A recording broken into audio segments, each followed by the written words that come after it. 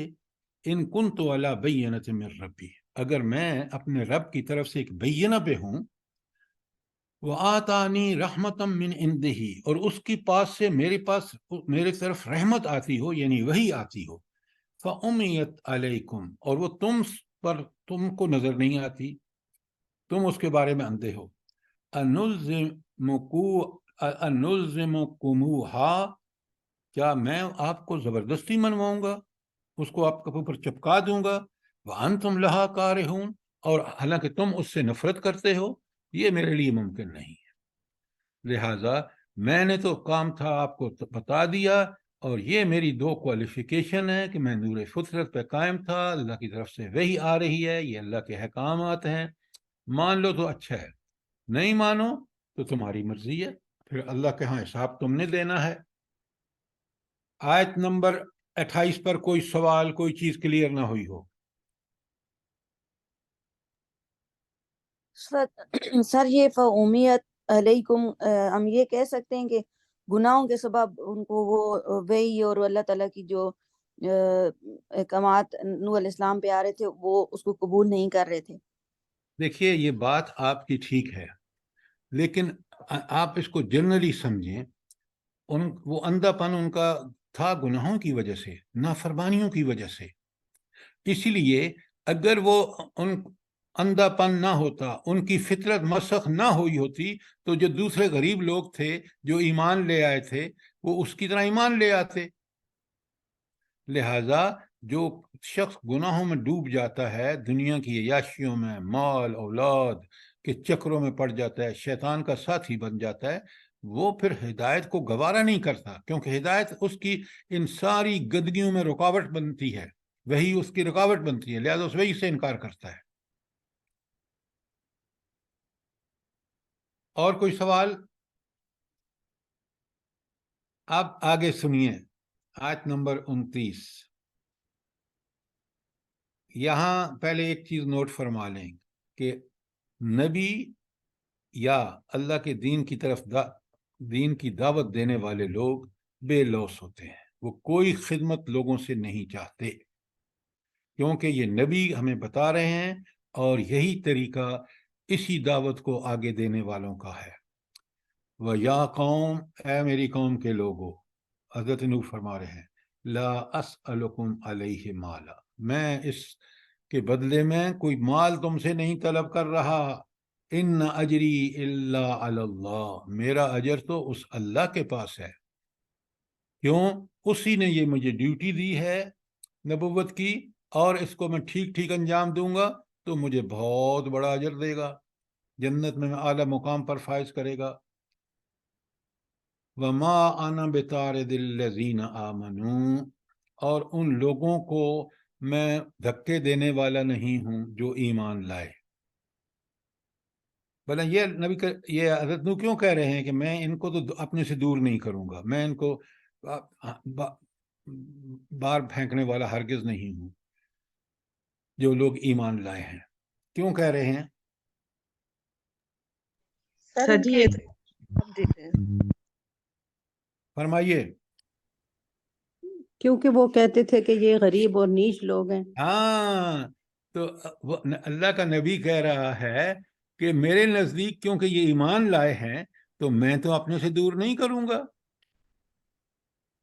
یہ بڑی حقیقت ہے اور بڑا سبق ہے کہ آپ مخلص لوگوں کو کبھی اپنے سے دور نہ کریں، جو اللہ کے دین کے لیے اخلاص رکھتے ہیں اور اس کے راستے میں بے لوث کوششیں کرتے ہیں، وہ بڑے اللہ کو پیارے ہیں۔ سر جی ایک آیت پڑھ سکتی ہوں سورہ کہف کی؟ جی پڑھیں۔